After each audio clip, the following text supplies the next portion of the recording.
जर कोणी ओट जिहादचा वार करत असेल तर गप्प का बसायचं? देवेंद्र फडणवीसांचा प्रश्न। उलेमाचं 17 मागण्यांचं पत्र बनावट नसल्याचा दावा। फेक लेटरवरती जयंत पाटलांची सही कशी? फडणवीसांचा प्रतिसवाल। शिवसेनेला भाजपपासून वेगळं करण्यासाठी 2014ला पाठिंब्याचं वक्तव्य। शरद पवारांचा एबीपी माझाच्या विशेष मुलाखतीमध्ये गौप्यस्फोट। ही तर पवारांकडून षडयंत्राची कबुली। फडणवीसांचा पलटवार।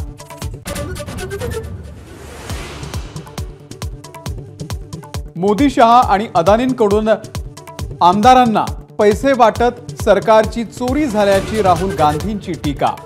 तर धारावीची जमीन अदानींच्या घशामध्ये घालण्यासाठी सरकार पाडलं, राहुल गांधींचा आरोप।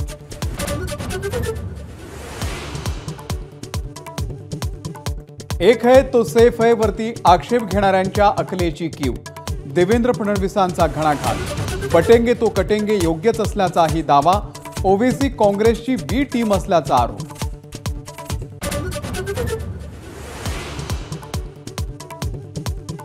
ओट जिहाद बाबत मुस्लिम पर्सनल लॉ बोर्डचे सज्जाद नोमानी यांची क्लिप। शरद पवार ओट जिहादचे सरसेनापती, तर उद्धव ठाकरे, राहुल गांधी आणि नाना पटोले सैनिक असल्याचा दावा।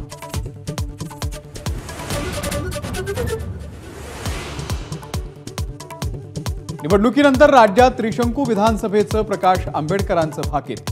निकालानंतर सत्तेसोबत जाण्याचेही संकेत। विकासाचे मुद्दे नसल्यामुळेच भाजप धार्मिक ध्रुवीकरण करत असल्याचा आरोप।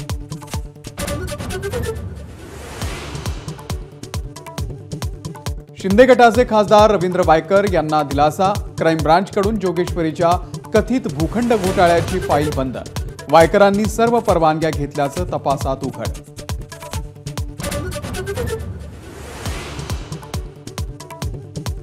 मुख्यमंत्रीपदाच्या शर्यतीत नसल्याची अजित पवारांची स्पष्टोक्ती।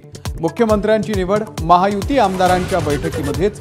सोबत काम केलेल्या मुख्यमंत्र्यांमध्ये विलासराव देशमुख सर्वोत्तम। अजितदादांची प्रांजळ कबुली।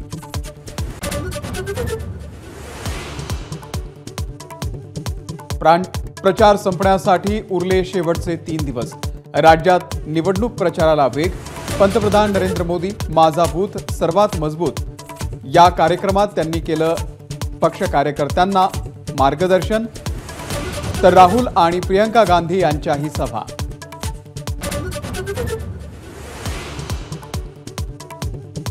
आदित्य ठाकरेंच्या विरोधात आचारसंहिता भंग केल्याची तक्रार दाखल। मुंबईच्या धोबीघाट परिसरात अनेक इमारतींवरती निवडणूक जाहीर झाल्यावर सीसीटीव्ही लागल्याची तक्रार।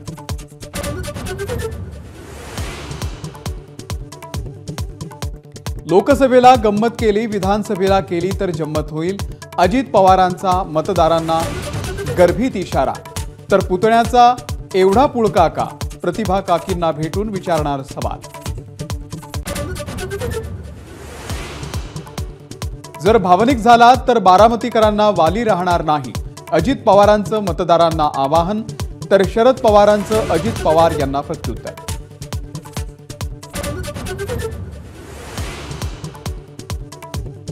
कांद्याच्या वाढत्या भावाची मुख्यमंत्र्यांकडून दखल। मर्यादेबाहेर साठवणूक करणाऱ्या व्यापाऱ्यांवर कठोर कारवाईचे निर्देश।